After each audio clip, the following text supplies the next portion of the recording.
कैसे हैं आप सभी। और स्वागत करता हूं आपका एक बार फिर से RBSC NCERT Sanskrit online classes में भूप सिंह ज्ञान गंगा यूट्यूब चैनल पर। और हम संस्कृत विषय पढ़ रहे हैं, आप सभी को पता है, कक्षा 10वीं का, और 6 अध्याय हम उसमें पढ़ चुके हैं। और छठा अध्याय हमारा उसका श्लोक हम पढ़ चुके हैं, भावार्थ हम उसके पढ़ चुके हैं। आज उसके जो प्रश्न उत्तर हैं वो मैं आपको हल करवाऊंगा। तो मैं इसे उम्मीद करता हूँ कि आप लोग घर पर अपना अध्ययन कर रहे होंगे और संस्कृत के साथ साथ दूसरे जो विषय हैं, दूसरे जो सब्जेक्ट हैं, उनका भी आप अध्ययन कर रहे होंगे, क्योंकि सिर्फ एक अकेले सब्जेक्ट से बेड़ा पार होना नहीं है। तो आप लोग संस्कृत के साथ साथ में दूसरे जो सब्जेक्ट है, दूसरे विषय हैं, उन पर भी आप फोकस रखिए, उनको भी बराबर जो है उनका अध्ययन आप करते रहिए। और आपकी तैयारियां निश्चित रूप से अब अंतिम दौर में पहुंच जानी चाहिए, क्योंकि समय अब बहुत कम है आपका यहाँ से बोर्ड एग्जामिनेशंस को लेकर के। तो मान के चलिए मार्च में आपके एग्ज़ाम्स हैं और जनवरी में हम अभी हैं, और जनवरी का भी 1/4 हम निकल चुके हैं। आज 7 जनवरी है, तो 25% जनवरी का महीना भी निकल चुका है। तो समय इस तरीके से जाता है कि पता ही नहीं चलेगा, पूरा सेशन निकल गया और लास्ट के 2 महीने बचे हैं, ये भी कैसे जाएंगे आपको नहीं पता चलेगा। इसलिए आप कल पर कोई चीज़ नहीं छोड़े, आज और अभी जो भी करना है आपको आज करें, आज भी करना है तो अभी करें। तो अपने अध्ययन को आप निरंतर जारी रखें, मस्तियाँ छोड़ दें, खेलना कूदना सब इधर उधर बाहर भटकना वगैरह सब छोड़ दें फिलहाल 2 महीनों के लिए। बाद में खूब मौज मस्तियाँ करनी है जीवन में, कोई दिक्कत नहीं है।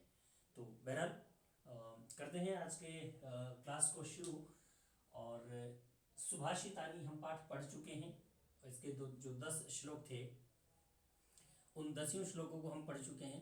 एक और मैं आपसे कहूँगा कि इन 10 श्लोकों का आप अन्वय जो आपके पाठ में दे रखा है, पाठ के लास्ट में जब आप देखेंगे शब्दार्थ के जस्ट बाद, तो उसको अन्वय को आप अच्छे से याद कर लें, क्योंकि अन्वय बहुत महत्वपूर्ण चीज़ है। यदि आपको अन्वय याद है तो आप उसका हिंदी भावार्थ बहुत अच्छे से, बहुत आसानी से और सुविधाजनक रूप से लिख सकते हैं। क्योंकि बोर्ड एग्जाम्स के अंदर आपको श्लोक लिखने के लिए भी दिया जाएगा, और एक श्लोक खुद एग्जामिनर आपको देगा, उसका हिंदी अनुवाद आपसे पूछेगा, उसका अन्वय भी आपसे पूछेगा। तो किसी भी श्लोक का अगर आप हिंदी अनुवाद लिखते हैं, अनुवाद लिखने से पहले उसका अन्वय अगर आप लिखेंगे तो उसके मार्क्स, यदि वो मान लीजिए 5 नंबर का वो है, तो 5 में से अगर आपने अच्छे लिखे तो 5 में से 5 भी आप ला सकते हैं अन्वय के साथ अगर आप लिखते हैं। अन्यथा सीधा भावार्थ आपने लिख दिया तो वो फिर कॉपी चेक करने वाले पे डिपेंड है, 2 नंबर भी आपको दे, 3 भी मिल सकते हैं। उसमें डिपेंड करता है कि आपने किस भाषा में लिखा है, किस लैंग्वेज में लिखा है। तो अन्वय को ज़रूर आप लोग अच्छे से पढ़ लें, याद कर लें, ताकि ये श्लोक वाला चैप्टर आपका पूरा तैयार हो जाएगा, क्योंकि मैंने कहा था पहले बहुत इंपॉर्टेंट चैप्टर है ये। तो आइए करते हैं शुरू। पहले प्रश्न की तरफ हम पढ़ रहे हैं। हमारा जो सुभाषितानी पाठ है, उस पाठ का पहला प्रश्न हमारा आता है, मनुष्याणाम महान रिपु कः। मनुष्याणाम महान रिपु कः। आपको याद होगा जब हम अध्याय पढ़ रहे थे तो उस समय अध्याय के अंदर हमने देखा था, एक श्लोक आया था, सबसे पहला श्लोक। तो देखिए, मनुष्याणाम महान रिपु कः, तो आलस्यम,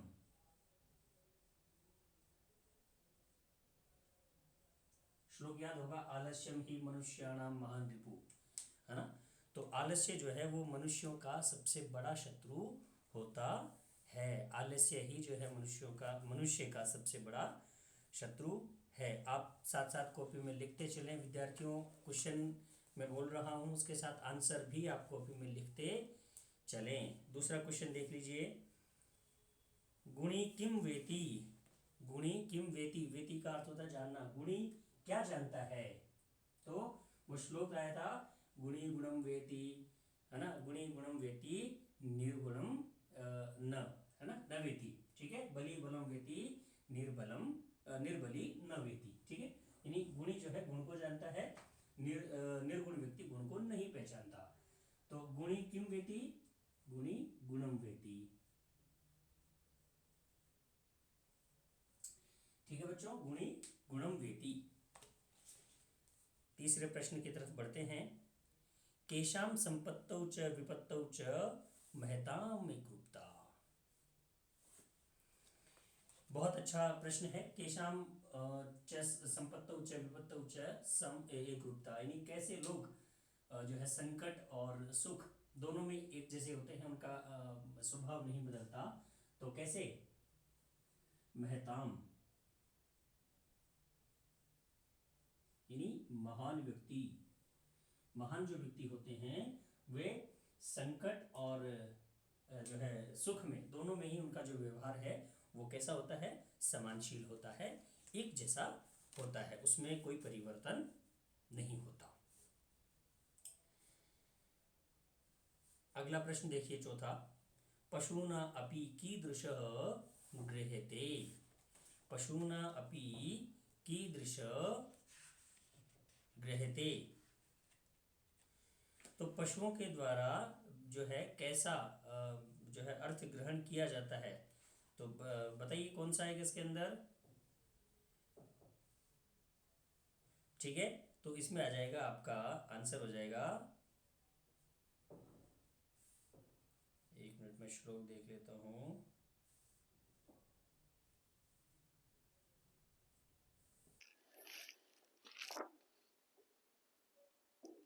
उदीरितो अर्थः, ठीक है, इसका आंसर आपका हो जाएगा उदीरितो अर्थः पशूनाम अपि गृह्यति, यानी पशुओं के द्वारा जो है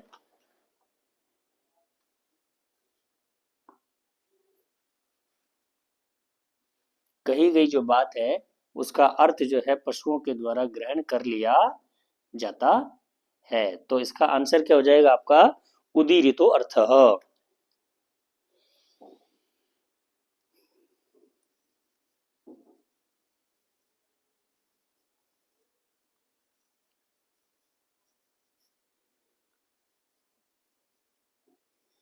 उदीरितो अर्थः, ठीक है। चलिए अगला प्रश्न देखते हैं, यानी पशूना अपि उदीरितो अर्थः गृह्यते, अगर पूरे वाक्य में पूछा जाए तो इस तरीके से आप उसमें बता सकते हैं। अगला प्रश्न देखें आप। उदयतमे अस्ततमये च कः रक्तः भवति।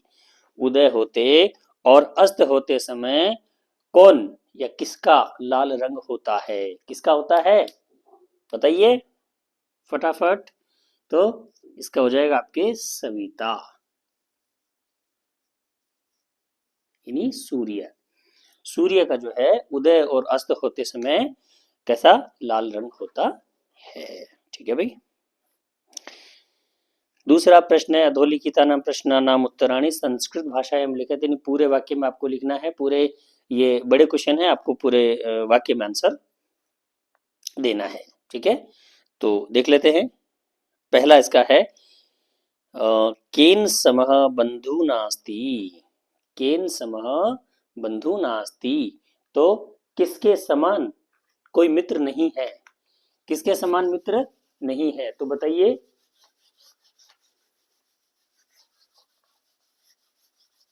किसके समान मित्र नहीं है। वो एक श्लोक आया था, आपको ध्यान होगा, उद्यमेन समः मित्रम नास्ति, इस तरीके से था, यानी परिश्रम के समान कोई मित्र नहीं है। तो क्या हो जाएगा इसका? केन सह, केन सम, तो उद्यमेन सम।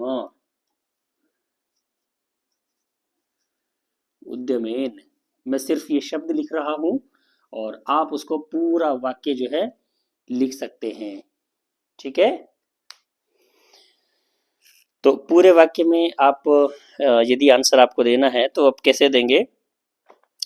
उद्यमेन समः बंधु नास्ति। उद्यमेन समः बंधु नास्ति, यानी परिश्रम के समान कोई मित्र नहीं है। अगला देखिए, कॉपी में लिखते चलिए आप। जो मैं आंसर बता रहा हूं इन आंसर्स को आप अपनी कॉपी में उतार लीजिए, ताकि लास्ट में जब आप उसको रिवीजन करें तो बहुत शॉर्ट रिवीजन आप कर सकते हैं, बहुत संक्षिप्त में। अगला देखिए, वसंतस्य गुणम कह जानाति। वसंतस्य गुणम कह जानाति, बताइए।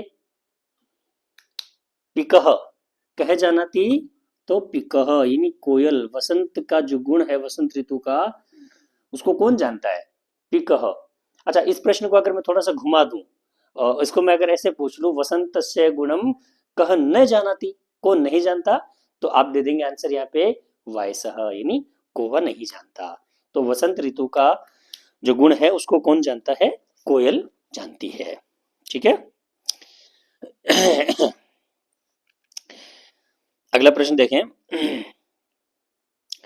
बुद्धयः कीदृश भवन्ति, बुद्धयः कीदृश भवन्ति,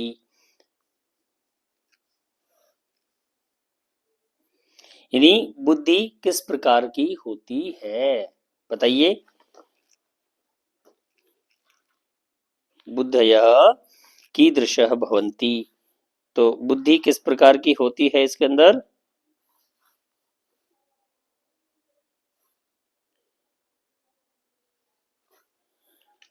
एक सेकंड में श्लोक देख लेता हूं ताकि आपका गलत नहीं हो।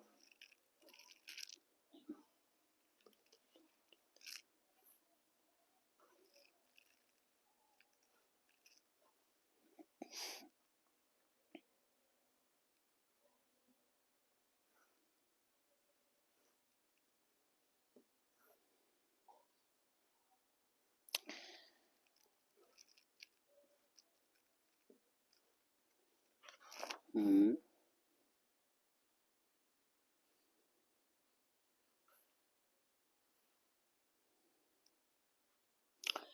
आलस्यमी मनुष्याणां महान ऋतु नास्ति उद्यम समय, ठीक है, इसमें ठीक है। गुणी गुणम वेति न गुणम बलि बलम वेति, ठीक है, इसमें भी नहीं आएगा आपका।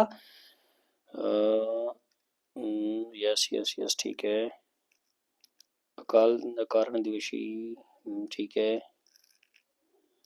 उदीरितो अर्थ पशूनाम अपि गृह्यते, ठीक है। चलिए। नास्ति अनुक्तम महति पंडितो परंगत फला ही बुद्धि, यस, बहुत अच्छी बात। मैं यही सोच रहा था लेकिन मुझे देखना आवश्यक था क्योंकि कुछ आपका गलत नहीं हो जाए। तो इसमें आ जाएगा आपका परेंगित ज्ञात फला, ठीक है। तो इसका आंसर क्या होगा, परेंगित ज्ञात फला, यानी दूसरों के इशारे मात्र से ही समझने वाला, ठीक है। क्या हो जाएगा आंसर इसका,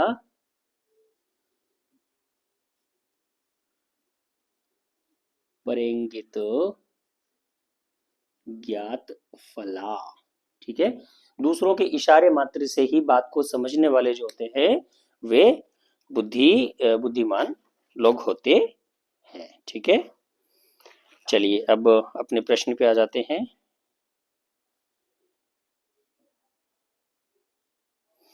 हाँ, तो बुद्धय कीदृश भवन्ति, तो बुद्धय परंगित ज्ञान ज्ञात फला भवन्ति, आप इस तरीके से इसका पूरा आंसर दे सकते हैं, ठीक है। आगे देखिए, अगला प्रश्न है आपका, नराणाम प्रथमः शत्रु कः, नराणाम प्रथमः शत्रु कः। देखिए ये प्रश्न आपको थोड़ा सा कंफ्यूज करेगा। आपको सिर्फ दो शब्द याद रखने, एक तो नर और एक आपका जो आया था मनुष्य। पहला प्रश्न आप उठा के देखिए, मनुष्याणाम प्रथमः शत्रु कः, ठीक है, सेम क्वेश्चन है। उसका आंसर उस श्लोक के अनुसार, जो सबसे पहले जो श्लोक था उस श्लोक के अनुसार उसका पहले क्वेश्चन का आंसर था आलस्य, यानी आलस्य जो है मनुष्यों का प्रथम शत्रु है। लेकिन ये जो क्वेश्चन है इसमें नराणाम शब्द आया हुआ है, तो आप इसे पहचान कर सकते हैं, जहां पे नराणाम शब्द आया हुआ है वहां पे आपको क्रोधः करना है, ठीक है, क्रोधः, क्योंकि ये श्लोक के अनुसार इसके आंसर अलग है। ये जो क्वेश्चन है ये उस श्लोक के अनुसार क्रोधः आएगा, तो आप पहचान इस तरीके से कर लीजिए, जहां पे नराणाम शब्द आ रहा है वहां पे आपको क्रोध आंसर लिखना है, और जहां पे मनुष्य नाम आ रहा है वहां पे आपको आलस्य लिखना है, ठीक है बच्चों। चलिए आगे देखते हैं।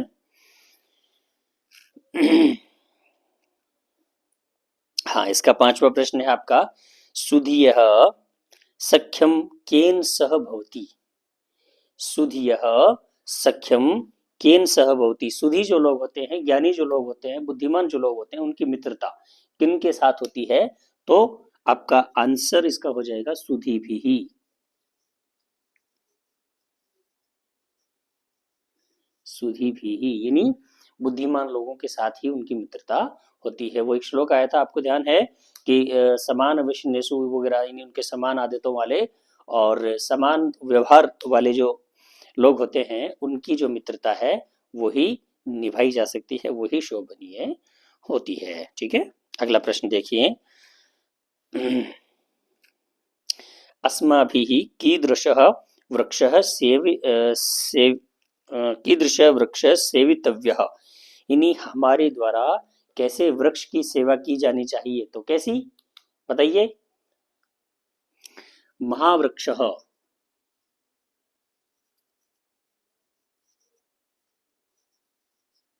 महावृक्ष यानी महान वृक्ष की, बड़े वृक्ष की सेवा जो है हमें करनी चाहिए। ठीक है, तो ये आपके जो है इसके क्वेश्चंस हो चुके हैं इस प्रश्न के, प्रश्न नंबर 2 के। अब हम अगले प्रश्न की तरफ बढ़ेंगे। मुझे बताइए जरूर बेटा कि आपको समझ में आया कि नहीं आया, क्योंकि ऑनलाइन क्लास में पढ़ाना थोड़ा सा मेरे लिए पहला अनुभव है और मैं मतलब बता नहीं सकता हूँ कि कितना अकवर्ड फील कर रहा हूँ, क्योंकि पूरा कमरा खाली पड़ा है, कोई नहीं बैठा। मतलब ऐसा लग रहा है कि मैं अकेला बड़बड़ा रहा हूँ, थोड़ा सा ऐसा महसूस होता है। और हालांकि सामने ये अदृश्य शक्तियां बैठी जरूर हैं, लेकिन मेरे संज्ञान में नहीं है। तो आप लोग मुझे ज़रूर बताएं कमेंट करके, या जैसे भी आप मुझे बता सके। तो आपको समझ में आता है नहीं आता है, कैसा लग रहा है कैसा नहीं लग रहा है, बोर्ड नज़र आप प्रॉपर आ रहा है नहीं आ रहा है, ठीक है, सारी चीज़ें आप मुझे बताएं। चलिए।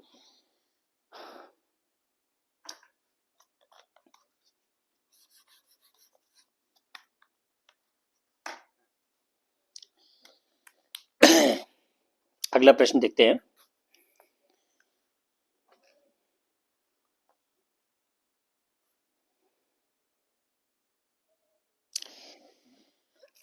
देखो तीसरा प्रश्न आपका, तीसरा प्रश्न जो है आपका अन्वय पर आधारित है। मैंने पहले कहा था आप अन्वय जब तक याद नहीं करेंगे तब तक किस तरीके के प्रश्न आप कर नहीं सकते हैं। हालांकि इस तरीके के प्रश्न बोर्ड एग्जाम में पूछे जाने की संभावनाएं ना के बराबर होती हैं, बहुत कम संभावनाएं होती हैं, लेकिन फिर भी एग्जामिनर का कोई भरोसा नहीं है कब कौन सा क्वेश्चन उठा ले। तो ये क्वेश्चन मैं इसलिए छोड़ रहा हूँ कि आप लोग अन्वय याद करें, और अन्वय याद करने के बाद इन रिक्त स्थानों को आप जो है स्वयं भरें।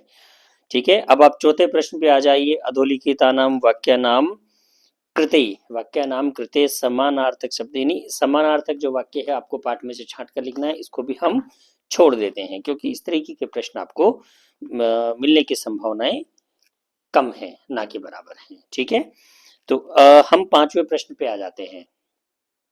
यदा यथा निर्देशम परिवर्तनम विधाय, निर्देश के अनुसार जो है आपको परिवर्तन करना है, यानी उसमें निर्देश दिया हुआ है क्वेश्चन के आगे, उस निर्देश के अनुसार आपको जो है उसमें परिवर्तन करना है कि उसमें किस तरीके से आपको लिखना है। ठीक है, अभी मैं बता देता हूँ सारी चीजें आपको। क्वेश्चन नंबर 5वां हम देख रहे हैं। देखिए इसका पहला देख लेते हैं।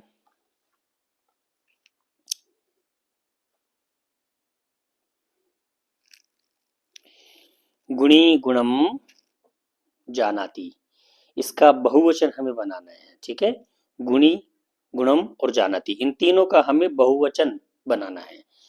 तो देखिए क्या बनेगा, गुणी का आपके बहुवचन हो जाएगा, गुणी का हो जाएगा गुणीन, गुणीन। ठीक है,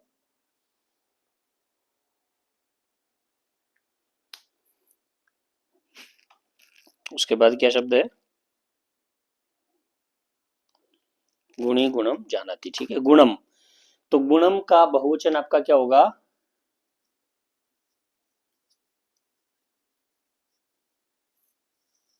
इसका हो जाएगा गुणई, गुणई, ऊपर दो मात्रा लग जाएगी। ठीक है, जानाति,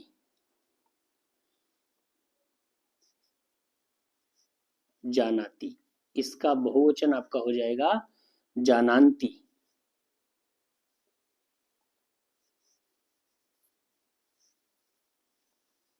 जानांति। ठीक है बेटा, आप लोग देख लीजिए अच्छे से और कॉपी में लिख सकते हैं। गुणी का गुणीन और गुणम का गुणई, जानाति का जानान्ति, ठीक है, ये इसके बहुवचन हो जाएंगे। अगला प्रश्न है पशु उदीरितम अर्थम ग्रहयति, इसका आपको कर्मवाच्य के अंदर परिवर्तन करना है, ठीक है। ये जो है कर्तृवाच्य का वाक्य है और इसको आपको कर्मवाच्य के अंदर आपको परिवर्तन करना है। एक बात ध्यान रखिए बेटा अच्छे से, पशु, एक मिनट में एक बार फिर से देख लेता हूँ क्वेश्चन क्या है आपका इसमें। यस, पशु उदीरितम अर्थम ग्रहयति, ठीक है। तो पशु ये आपका प्रथमा विभक्ति का शब्द है, पशु, ठीक है। तो कर्तृवाच्य में हमेशा प्रथमा विभक्ति के अंदर कर्ता होता है, जो कर्ता होगा वो प्रथमा विभक्ति में होगा। लेकिन यदि उसको हम कर्म वाच्य में परिवर्तन करेंगे तो कर्म वाच्य के अंदर जो है कर्ता तृतीय विभक्ति का जो है हो जाएगा, यानी कर्ता के अंदर तृतीय विभक्ति लग जाएगी। तो यहाँ पे पशु प्रथमा है, तो इसको हमें कर्म वाच्य में परिवर्तन करना है, तो पशु की हमें तृतीय विभक्ति एक वचन जो है लगाना है। तो पशु शब्द की तृतीय विभक्ति एक वचन का रूप आपका बन जाएगा पशुना, पशुना, ठीक है, पशुना। और इसके आगे क्या है, पशुना उदीरितम, ये ऐसे कैसे आ जाएगा आपका, उदीरितम अर्थम, दोनों को आप ऐसे कैसे लिख सकते हैं। और लास्ट में जो शब्द है ग्रहणति,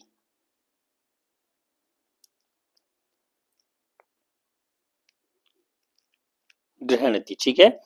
तो पशुना उदीरितम अर्थम, ठीक है, इसको आप ऐसे कैसे लिख दीजिए उदीरितम अर्थम को, पशुना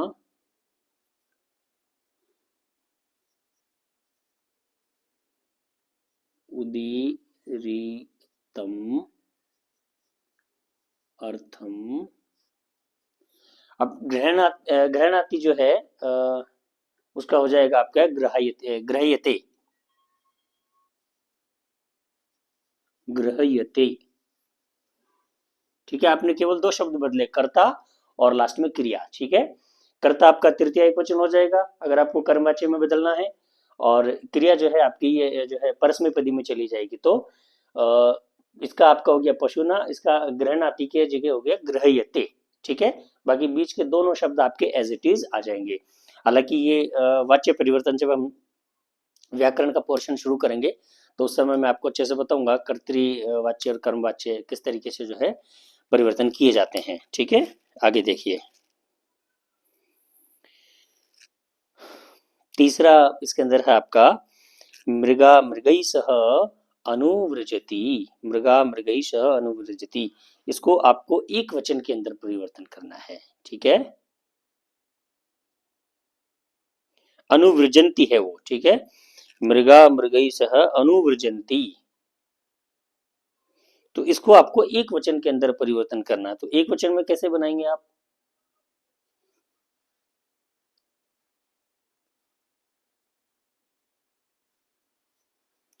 ठीक है। देखिए मृगा, सबसे पहले मृगा बहुवचन है तो इसको आपको एक वचन बनाना है पहले। तो मृगः, मृगः का बन जाएगा एक वचन मृगः, ठीक है। और मृगई जो है वो ऐसे कैसे आ जाएगा उसके बाद में,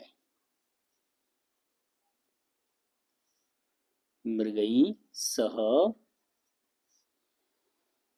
अनुव्रजंती, अनुव्रजंती का हो जाएगा अनुव्रजति,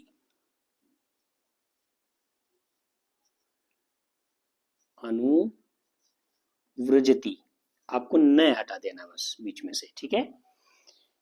मृगः मृगई सह अनुव्रजति, ठीक है बेटा।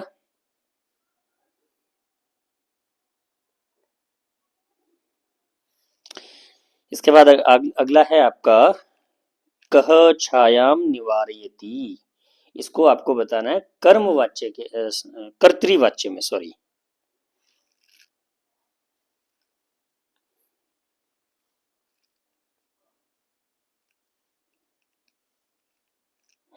कह छाया निवार्यति,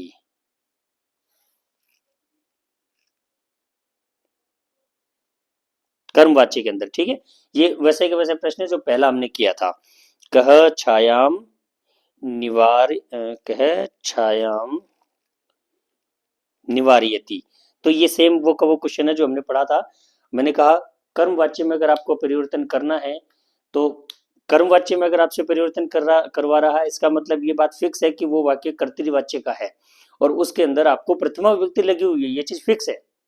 अगर वो आपको कर्म वाच्य में परिवर्तन करवा रहा है तो ऑलरेडी उसमें प्रथमा विभक्ति लगी हुई है, आपको सिर्फ क्या कर देना है, जो करता है उसको उठा करके सीधा सीधा आपको क्या कर देना है, तृतीय विभक्ति के अंदर लेके चले जाना है। तो यहाँ पे कह एक वचन है प्रथमा विभक्ति का, तो इसको तृतीय विभक्ति का एक वचन आप अगर बनाते हैं तो उसका हो जाएगा आपका केन। ठीक है, पूरा वाक्य क्या है,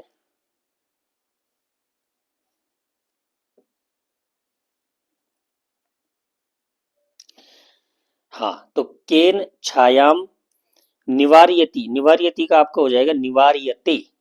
ठीक है, केन छायाम, छाया में से कैसे आ जाएगा, कोई दिक्कत नहीं है, एज इट इज आप उतार दीजिए, निवार्यते।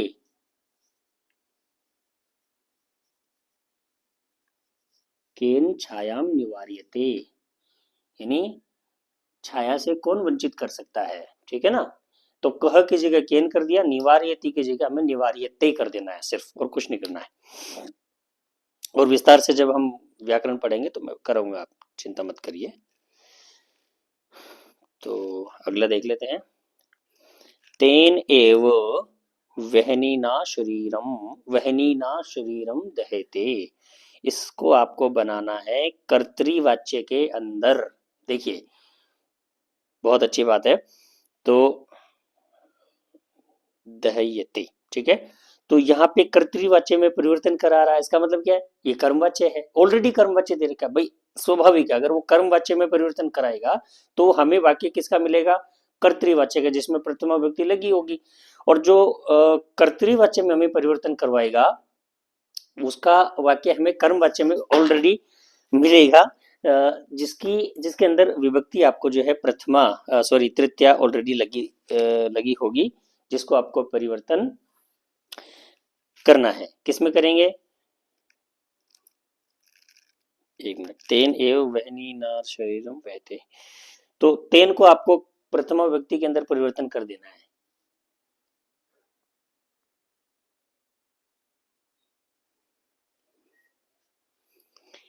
ठीक है, तो तेन को आपको प्रथमा विभक्ति में परिवर्तन करना है, तेन का प्रथमा विभक्ति हो जाएगा आपका सह, सह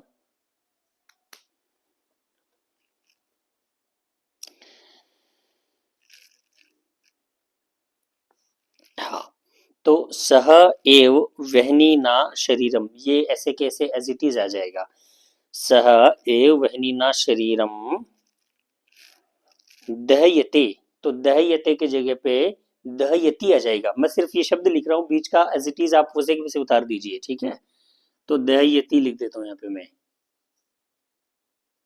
दह्यति। ठीक है भाई, तो ये एज इट इज आपका आ जाएगा।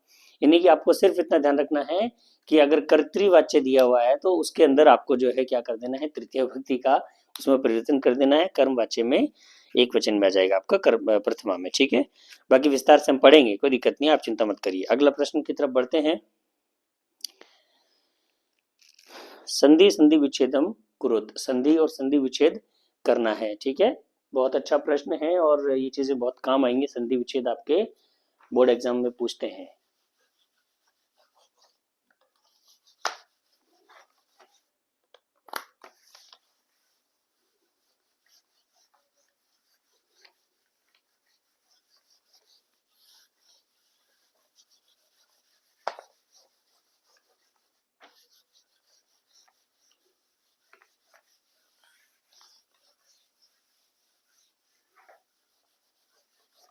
थोड़ा सा इसको क्या मिटाने में जोर लगाना पड़ता है, ये बोर्ड भी ऐसा है, थोड़ा काम चलाऊ काम है हमारे। ठीक है, तो कोई दिक्कत नहीं है, आप सिर्फ समझते चलिए, मेरा उद्देश्य यही है और मेरा उद्देश्य पूरा हो जाएगा अगर आप समझते जाएंगे।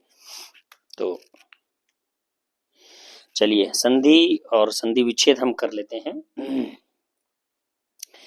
छठे प्रश्न का पहला है न प्लस अस्ति प्लस उद्यम समः। ठीक है, इसको हमें जोड़ के लिखना है।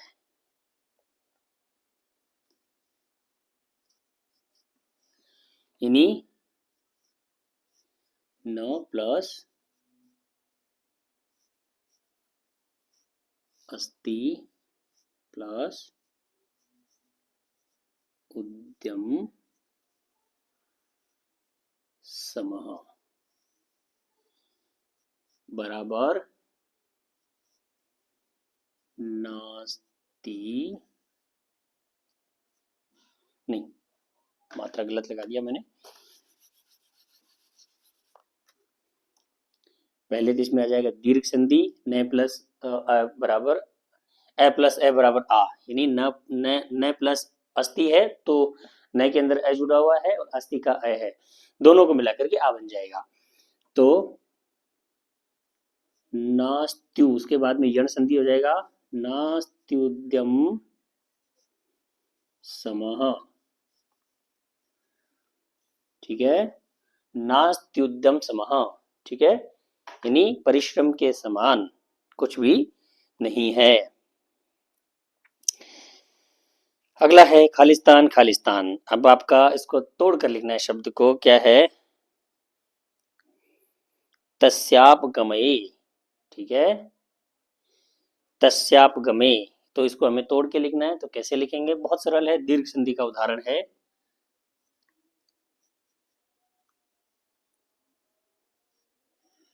तस्यापगमे, तो इसका हो जाएगा तस्य प्लस अपगमे। ठीक है, तस्य प्लस अपगमे बराबर तस्यापगमे, दीर्घ संधि का उदाहरण है। अगला देखिए,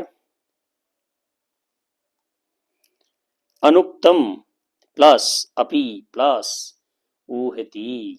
ठीक है, अनुक्तम प्लस अपि प्लस ऊहति। ठीक है, क्या हो जाएगा अनुक्तम प्लस अपि प्लस ऊहति, तो क्या बन जाएगा इसका अनुक्तम प्यूहति, आधा पे हो जाएगा और यह लग जाएगा उसके अंदर में। ठीक है, तो अनुक्तम प्यूहति यण संधि का इसमें उदाहरण हो जाएगा। ठीक है, तो आगे देखते हैं, चौथा प्रश्न आपका आ जाएगा गावश्च। ठीक है, गावश्च ये आपका गावश्च,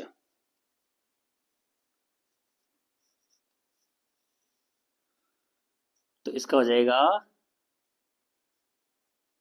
गावः प्लस च, गावः प्लस च बराबर गावश्च। ठीक है जी। अगला है इसके अंदर आपका नास्ति, इसको हम ऊपर ही पढ़ चुके हैं, ऊपर हमने लिखा है ये वाला, इसको जोड़ा ही है नास्ति उद्यम समः। तो नास्ति, इसको कैसे तोड़ेंगे, नास्ति बराबर न प्लस अस्ति, ये यहाँ पे लिखा हुआ है। ठीक है, न प्लस अस्ति बराबर नास्ति। ठीक है, अगला देखिए रक्त प्लस च प्लस अस्तमये। रक्त प्लस च प्लस अस्तमये, इसको आपको जोड़ के लिखना है। कैसे लिखेंगे, रक्त प्लस च प्लस अस्तमये बराबर रक्ताश्च रक्ताश्चस्तमये।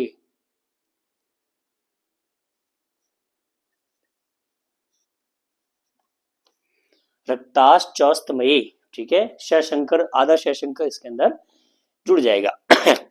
रक्ताश्चौस्तमयी, ठीक है भाई।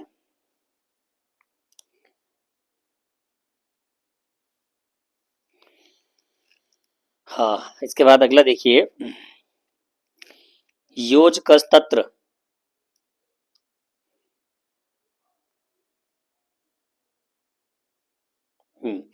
योजकस्तत्र, तो इसका क्या बनेगा संधि विच्छेद, मैं ये मिटा देता हूं ऊपर वाले।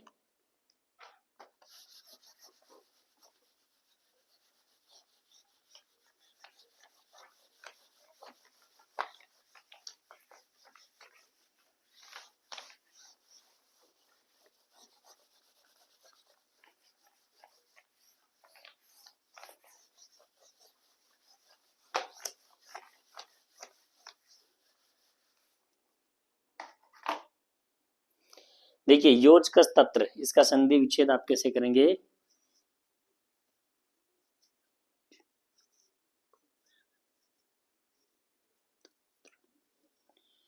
ठीक है। योजकस्तत्र, इसमें आपका योजकः प्लस तत्र, योजकः प्लस तत्र बराबर योजकस्तत्र, ठीक है ना। तो इस तरीके से ये आपका जो है संधि विच्छेद हो जाएगा।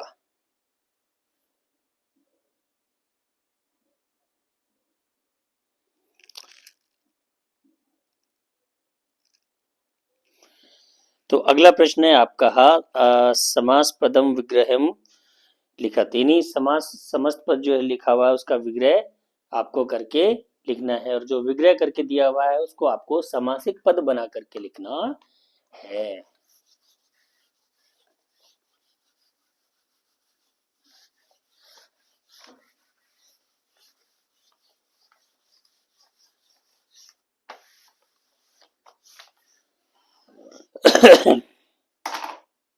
चलिए देखते हैं। सबसे पहले इसके अंदर आपका आ जाता है उद्यम समूह, ठीक है। ये समासिक पद है, इसको आपको विग्रह करके लिखना है। उद्यम समूह मिटाने में थोड़ी दिक्कत हो रही है, इसको क्या है कि साफ होता ही नहीं है।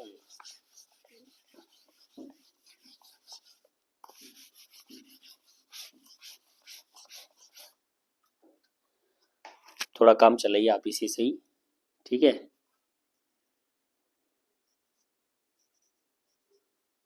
उद्यम समूह, तो इसका समास विग्रह हो जाएगा उद्यमेन समूह। आप लिखते रहिए साथ साथ में, उद्यम समय का समास विग्रह होगा उद्यमेन समूह, उद्यम परिश्रम के समान। इसके बाद दूसरा आपका आ जाता है शरीरे स्थितः, ये समास विग्रह करके लिखा हुआ है तो इसको आपको सामासिक पद लिखना है। शरीरे स्थितः, ठीक है। इसका आपको कैसे बनाना है, इसका सामासिक पद कैसे बनेगा,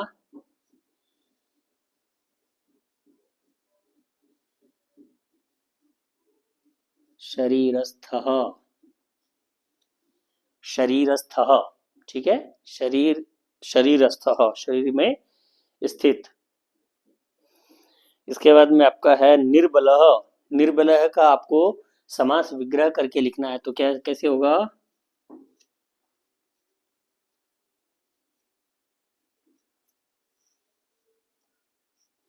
निर्बलः तो बलेन हीनः, यानी बल से रहित, बल से हीन, बलेन हीनः बराबर निर्बलः, ठीक है भाई। इसके बाद में आपका आ जाता है देहस्य विनाशाय,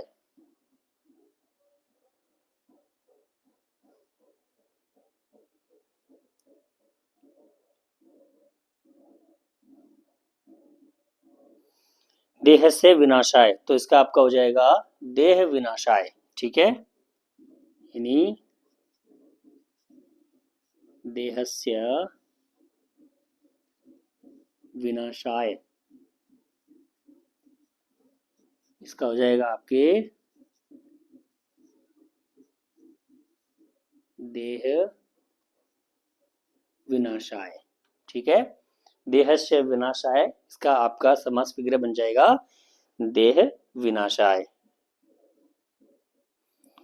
इसके बाद में है आपका महावृक्ष, महावृक्ष,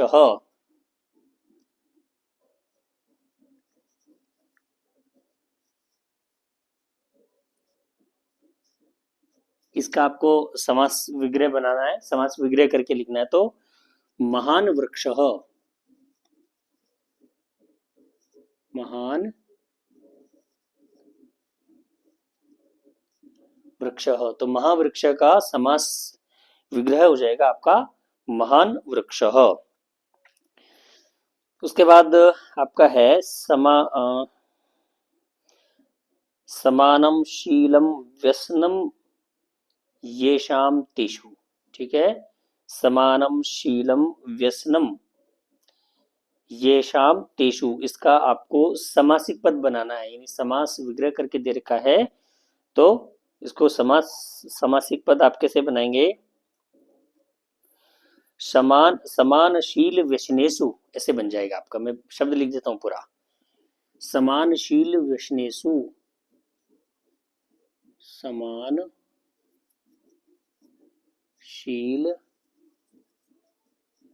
व्यसनेषु, समानशील व्यसनेषु। ठीक है, ये इसका आपका समासिक पद बन जाएगा। इसके बाद में है अयोग्य। ठीक है, अयोग्य, इसका बन जाएगा आपका न योग्य।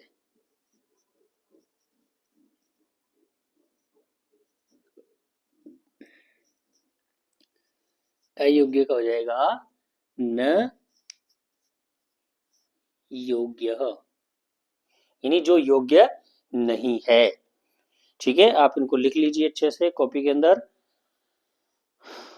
और साथ साथ लिखते रहिए, स्क्रीनशॉट वगैरह के चक्कर में पढ़ना भी मत, क्योंकि जितना आप स्वयं लिखेंगे ना खुद, उतना ही आपको जो है फायदा मिलेगा, उतना ही आपको ये चीजें याद होंगी। अन्यथा तो क्या होता है, स्क्रीनशॉट लेके स्टूडेंट पटक देते हैं, कोई मतलब नहीं है, कब देखते हैं कब नहीं देखते उसका कोई वो नहीं है।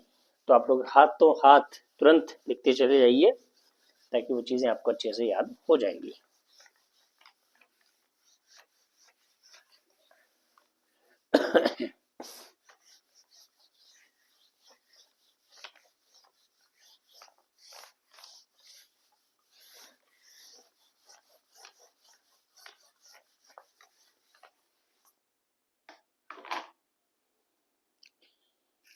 ठीक है बच्चों, आगे अगला प्रश्न देख लेते हैं अपना।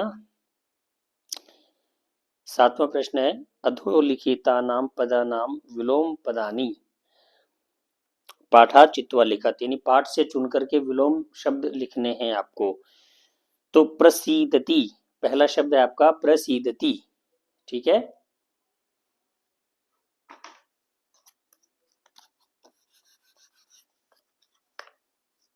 Question number 7।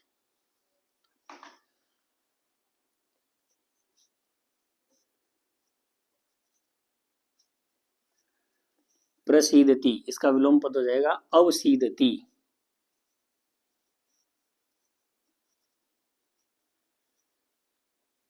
अवसीदति, ठीक है, प्रसीदति, इसका विलोम शब्द आपका बन जाएगा अवसीदति। उसके बाद में आ जाएगा मूर्ख। ठीक है, मूर्ख विलोम पद आपका जो है पाठ में किसका आया है बताइए?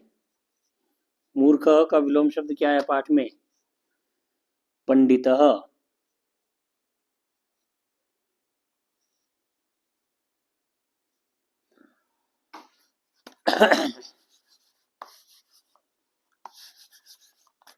पंडितः।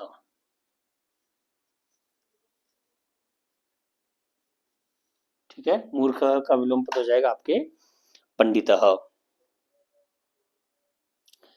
इसके बाद में आपका है बलि, इसका विलोम पद बताइए, फटाफट बताइए। निर्बलः। ठीक है, अगर आपको आता है तो आता कमेंट करते रहिए, ताकि पता चले मेरे को भी कौन कौन जवाब दे रहा है, किस किस को आता है, कौन कौन ठीक से पढ़ रहा है, कौन नहीं पढ़ रहा है। अगला सुलभ, इसका विलोम पद जल्दी से बताइए फटाफट। अगर कमेंट नहीं कर सकते तो कॉपी में लिखिए फटाफट, जो पहले लिखेगा इसका मतलब उसको आता है। तो सुलभ का दुर्लभ, ठीक है, सुलभ का विलोम पद हो जाएगा आपका दुर्लभ। ठीक है भाई। इसके बाद में अगला है आपका संपत्तौ, इसका विलोम शब्द फटाफट लिखिए अपनी कॉपी के अंदर, जिसको भी आता है। संपत्तौ इसका हो जाएगा विपत्तौ। संपत्तौ च विपत्तौ च महताम एक रूपता, है ना। तो संपत्तौ का विपत्तौ। इसके बाद में आपका है अस्तमयी, जल्दी से फटाफट कॉपी में लिखिए जिसको भी आता है। अस्तमयी,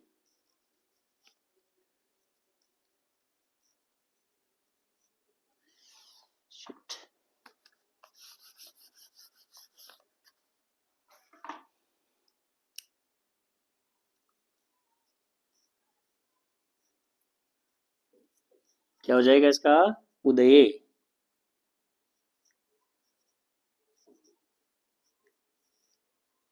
अस्तमये उदये यानी उदय होते समय, अस्त अस्तये मतलब अस्तमय यानी अस्त होते समय। ठीक है। सार्थकम, इसका विलोम पद बताइए। सार्थकम का यहां लिख देता हूं आगे।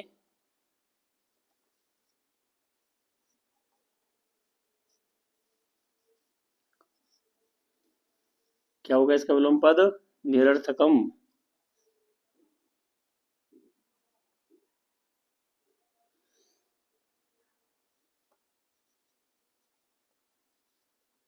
ठीक है, सार्थकम का निरर्थकम। ठीक है, ये आपके विलोम शब्द वाला क्वेश्चन कंप्लीट हो गया है। आप लोग कॉपी के अंदर लिखते रहिए हाथों हाथ, ताकि कोई दिक्कत आपको रहे नहीं।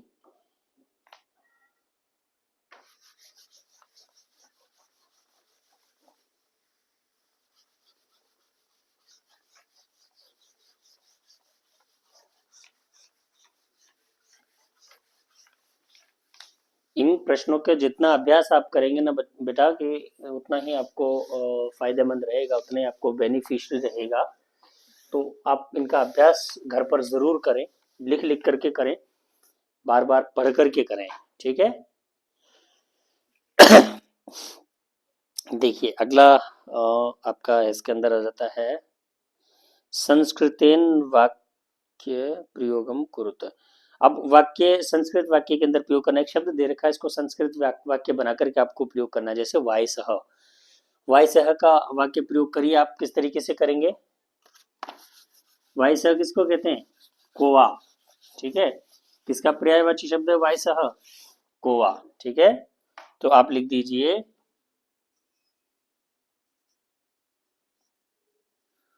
वायसः काकः भवति,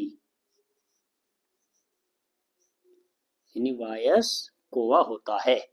ठीक है, वायसः काकः भवति, वायस जो है कोए को कहते हैं या कोवा होता है। ठीक है, इसके बाद में दूसरा आपका आ जाता है निमित्तम।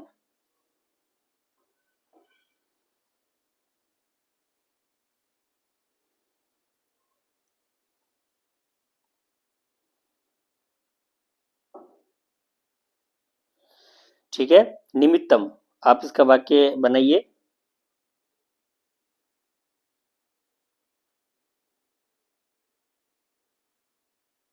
एक सेकंड, निमित्तम है ना, हाँ यस, वायस निमित्तम सूर्य।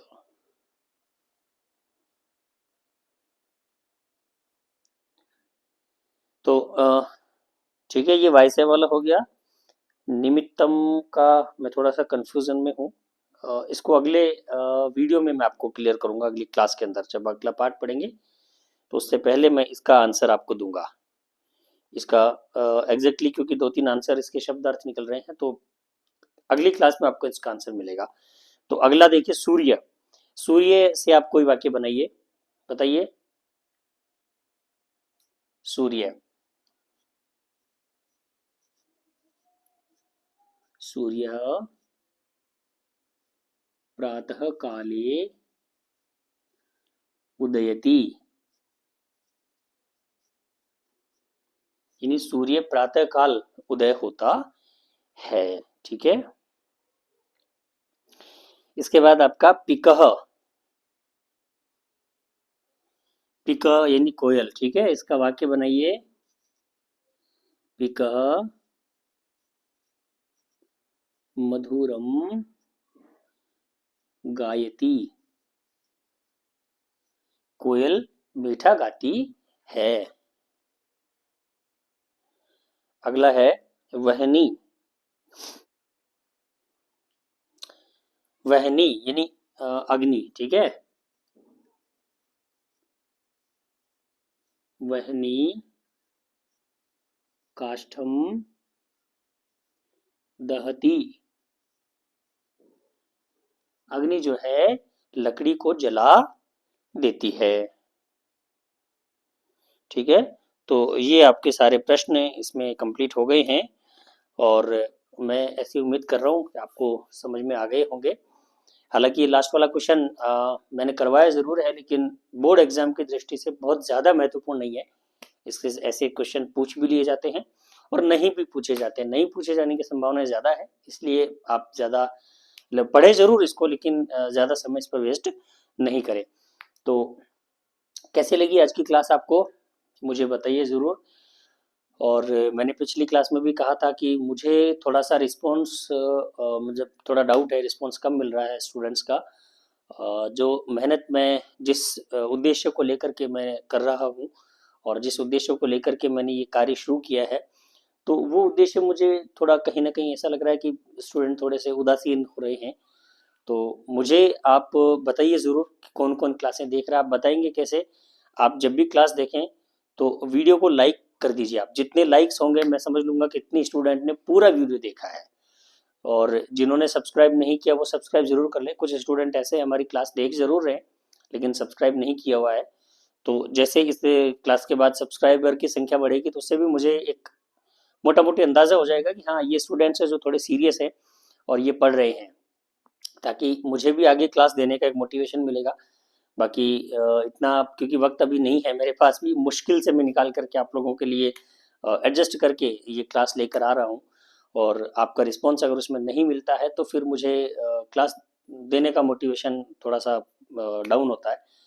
तो आप लोग पहले तो लाइक करें। जितने लाइक्स इस क्लास पर होंगे तो मैं समझूंगा कि इतने स्टूडेंट्स ने पूरी क्लास देखी है और गंभीरता से देखी है, और वो स्टूडेंट्स चाहते हैं कि आगे भी क्लासें उनको मिलती रहें अगर आपके लाइक्स आते हैं। तो सब्सक्राइब भी ज़रूर करें। चाहे 5 स्टूडेंट होंगे, 2 स्टूडेंट होंगे या एक भी अगर स्टूडेंट ऐसा होगा जो रुचि से पढ़ रहा है, जिसको इच्छा है कि क्लासें मिलनी चाहिए, तो मैं निश्चित रूप से दूंगा। मुझे संख्या से कोई मतलब नहीं है, मुझे 50 संख्या नहीं चाहिए, 25 नहीं चाहिए, 100 नहीं चाहिए, संख्या का कोई आंकड़ा मुझे नहीं चाहिए।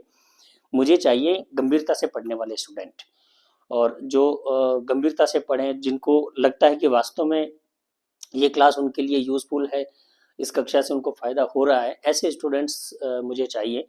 तो अगर ऐसे स्टूडेंट एक भी हैं हमारे इस क्लास को देखने वाले हमारे चैनल पे, तो निश्चित रूप से क्लासें मैं जारी रखूंगा। तो आप मुझे ज़रूर बताएं, अपने कमेंट करें तो ठीक है, क्वेश्चन हो तो करें, आपकी कोई क्वेरी हो तो। और कमेंट में भी बता सकते हैं कि भी आपको क्लासें आगे चाहिए नहीं चाहिए, क्योंकि मुझे पहले जो अब 9 क्लासें मैं दे चुका हूँ तो उसमें थोड़ा सा विद्यार्थियों का रुझान कम लग रहा है। तो मुझे लग रहा है कि थोड़े से विद्यार्थी रुचि कम ले रहे हैं। तो अगर नहीं है यूज़फुल तो आप मुझे बताइए, हम क्लास को यहीं स्टॉप कर लेंगे, कोई दिक्कत नहीं है। क्योंकि मेरे पास भी समय कम है तो मैं क्यों अपना समय उसमें ज़ाया करूँगा। ठीक है, तो आप लोगों को अगर फ़ायदा है तो मुझे ज़रूर बताएं।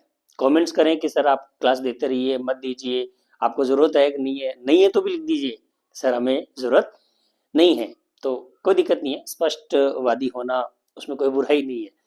ठीक है ना, तो क्लास को लाइक करिए और शेयर ज़रूर करिए अपने फ्रेंड्स के पास में, भाई बहन के पास में जो 10वीं कक्षा में है। मैं ये चाहता हूँ कि जिनका 10वीं कक्षा में जिनका अभी है, जो बच्चे स्टूडेंट्स जो 10th क्लास में हैं, कम से कम उनको इसका लाभ ज़रूर मिले, है ना। और जो पूरी क्लास देखेंगे, निश्चित रूप से दावा करता हूँ कि आपको इसका प्रॉफिट ज़रूर होगा, लाभ ज़रूर होगा, 1% भी लॉस नहीं होना है, ठीक है। तो आज की क्लास को हम यहीं समाप्त करते हैं। मैं आपके रिस्पॉन्स का वेट करूंगा, क्योंकि अब अंधेरे में तीर चलाने से कोई फायदा नहीं है मुझे। आप लोगों के जिस तरीके के रिस्पॉन्स आएंगे उसके अकॉर्डिंग ही मैं आगे की कार्य योजना बनाऊंगा। आगे की क्लासें देने नहीं देने के विषय में मैं विचार आप लोगों के जो सुझाव होंगे उसके अकॉर्डिंग ही मैं तय करूंगा, ठीक है। और एक बात और कि इसके नीचे डिस्क्रिप्शन में आपको एक लिंक मिलेगा व्हाट्सएप ग्रुप का, तो उसमें जुड़ने से एक अंदाज़ा मुझे भी होगा कि कितने स्टूडेंट्स सीरियसली पढ़ रहे हैं। तो आप उस ग्रुप में ज़रूर जुड़ जाएं, ताकि क्लास के संबंधी जो भी सूचना है मैं उसमें डाल दूं। मैं कई बार क्लास के संबंधी सूचना डाल देता हूं, लेकिन मन में कहीं ना कहीं होता है कि यार सब स्टूडेंट तक ये सूचना पहुंची होगी, नहीं पहुंची होगी, क्या पता, है ना। तो आप लोग उस ग्रुप में भी ज्वाइन हो जाएं, ताकि क्लास के संबंधित इन्फॉर्मेशन आपको मिल सके, ठीक है। मिलते हैं अगली क्लास में, तब तक के लिए नमो नमः।